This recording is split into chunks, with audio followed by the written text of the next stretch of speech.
What's up, guys? This is Connor. This is his third place Texas Regional Kantai list, and he's going to show it to you guys. So I piloted this deck, and it was pretty sweet. I had some close games, but overall they tend to end up same at level 3. And a lot of it was just getting them straight from 2-6 to 3-4-0, no time to respond. So what I did here, I did for Inazuma. On play, you check top, and if you don't have a Fleet Girl, which all of them are, then she taps, and it helps you top check if you need it. Sometimes you need to go for the extra soul damage, or if you sometimes just need to make sure that your damage is clear. And then when she dies, you can pay 1, clock yourself 1, and search for 1-0. So what ends up happening is if she gets frontaled, then she dies, she replaces herself, and you take 1 damage, which gets you a little closer to level 1, which is what you want to be. And then later on in the game, like I said, she lets you top check. And then for my other parts of the deck, I have the anti-suite here, anti-salvage, gives all your characters 500, and then during the attack phase, if they trigger a gate or use any sort of gate climax effect to get back a character, all their characters get -3 soul, and if you have 2 of them out, then it's -6. A lot of people don't know how to play around this. A lot of people think, oh, hey, I have to take my gate, and so it'll be a very forced reaction, and they'll be like, what? I can't salvage?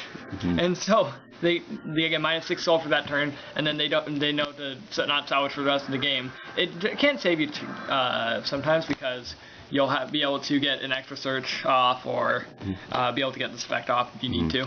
And then this one, when she gets reversed, she goes to memory and gets you a 1-0, this 1-0, and then while she's in memory, your opponent, or both players, have to pay 2 for a heal if they won't choose to.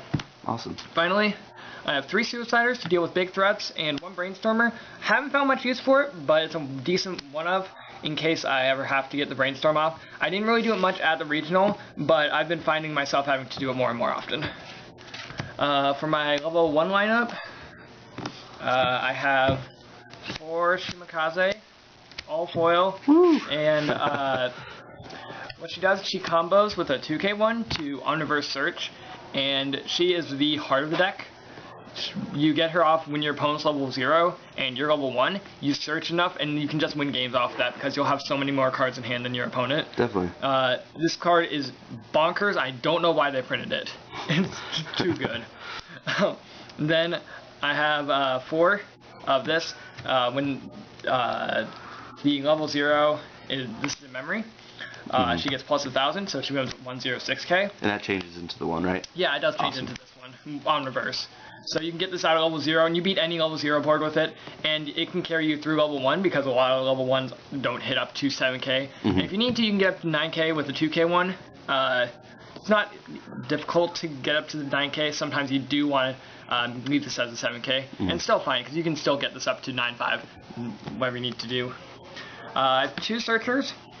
I already have enough search with the Shimakaze, but in case I need to search off this, it's generally going to be for either some of the level 1 game, sometimes it's going to be for the Hibiki, and most of the time it's going to be for the level 3 game, which is generally what you're wanting to be searching for this deck.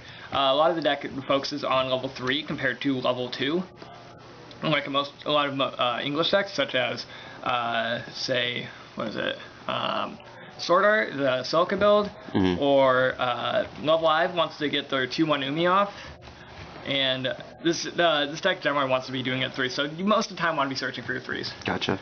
And this just helps you get there. It doesn't build your hand, but it's alright.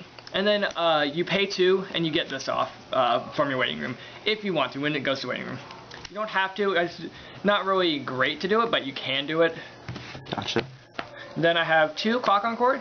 It deals with big threats. It gets up to 9.5 with 2 back rows. And it also has Clock Encore, so it's going to stay alive most of the time. This thing will carry you through level 1. If Shimakaze is not going to get you through, this will definitely get you through. Deals with any big level 1 board, and can even deal with some problematic level 2s. I have 2 Ashigara backups. This thing is a 25 backup at level 1. Again, I don't know why this was printed. It just, you choose one of your Fleet Girls in battle, give it 1,000, and then it's a 15 backup at level 1. That's awesome. And then I have 3 Compass. You Brainstorm. If you hit a climax for your top 3, then your opponent doesn't deal damage. Otherwise, this goes to top deck. Did Compass ever save your butt during the Compass tournament? yeah, there were times when Compass was insane. It helps against those +2 soul climaxes, because some people are going to play +2 soul. Bakuman Guitar, for example, that is one of their main things, so you definitely want to be using this liberally, because they're going to go level 1, +2 soul, pay their stock, and get their searches, well, their quote-unquote searches off. Yeah. And so you want to just be using this liberally. Sure. It also helps at level 3, when you can draw it off of your level 3, and then on the backswing, you can just drop one and still have it stock for level 3. And then finally, for level 2, I just have the one of. Like I said, the deck doesn't revolve around level 2. The sort of just gets you where you need to go if you need it. Most of the time I didn't need it. Most of the times the Yahagi got me through, and sometimes my Vernies got me through. But it's there. It gets big. You just tap one of your Fleet Girls to give it 1,000. And then when another Fleet Girl attacks, it gets 1,000 with the Vernie in the, or not Vernie, Hatsukaze in the back, giving 2 of them in the back, giving it 1,000. You can get it up to 12-5. Nice. So it can deal with a lot of things at level 3. It's not where you want to be most of the time. And finally, for my level 3s, I have 4 Akagi Kai and 4 Musashi. Akagi Kai on play, draw 2 and discard 1. So lets you draw into your Compass, lets you draw into the Climax combo. Also can let you draw into other cards in case you need to push for that extra damage. And then at the beginning of your Climax phase, you lose all of your stock, and you give all of your characters plus 1,000. And it doesn't matter if you have 1 card in stock, 5 cards, or even 0. You just get that 1,000 per Akagi Kai out. So if you have 2 of them, you're getting plus 2,000, 3 of them plus 3,000, and so forth. And then finally, when Battle Opponent comes first, if you have the Climax, which is a bar, this one, in your Climax zone, it clock shoots. And Awesome. I had a game, it was round 3 or 4 against Love Live. They were at 3-6, 1,500 was facing down this, clock shot, and didn't even matter if they canceled or not, they were just dead. That's awesome. And then the other little bit of endgame here is Musashi. She can't side, but she's 11k base. And then when damage by her is canceled, you mill the top card of your deck, and you burn for the level plus 1. Awesome. So you can burn for at most 4. If you hit a climax, it's 0. Or, well, not 0, it's 1. But most of the time, you're going to be seeing 1, 2. If you hit 4, it's pretty sweet, but it doesn't happen that often. Gotcha. And then for climaxes, I have 4 bar and 4 2k1 to go with Shimikaze and the Ikagi. Awesome. Well, Yep. thanks for the list. And No congrats problem. on the shot.